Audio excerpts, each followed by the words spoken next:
नमस्कार। आज की सबसे बड़ी आर्थिक खबर, भारत ने विकसित भारत के लक्ष्य की ओर देश ने एक और बड़ा कदम बढ़ा दिया है।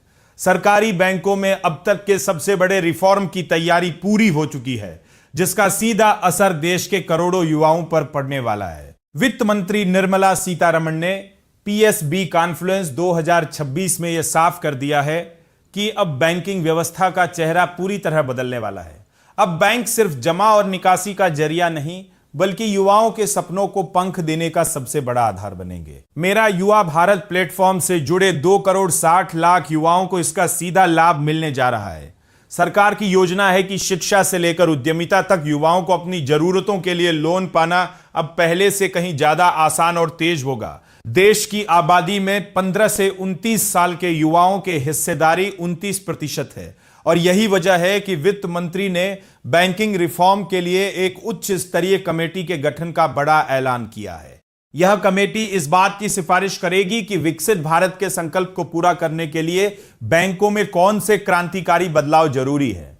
आपको बता दें कि इस साल 1 फरवरी को पेश किए गए बजट में भी इस कमेटी का जिक्र किया गया था और अब इसकी सिफारिशों पर तुरंत अमल शुरू होने वाला है। वित्त मंत्री ने स्पष्ट किया है कि आज हमारे बैंकों की स्थिति पहले से कहीं ज्यादा मजबूत है। बैंकों का एनपीए यानी गैर निष्पादित संपत्ति अपने न्यूनतम स्तर पर पहुंच चुकी है और बैंकों का मुनाफा लगातार बढ़ रहा है।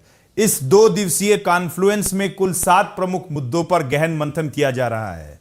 जहां पहले दिन जमा राशि जुटाने और बैंकिंग फॉर यूथ जैसे विषयों पर चर्चा हुई, वहीं दूसरे दिन एग्री वैल्यू चेन, इंफ्रास्ट्रक्चर और क्रेडिट कार्ड बिजनेस की नई शुरुआत पर रणनीति तैयार की जाएगी।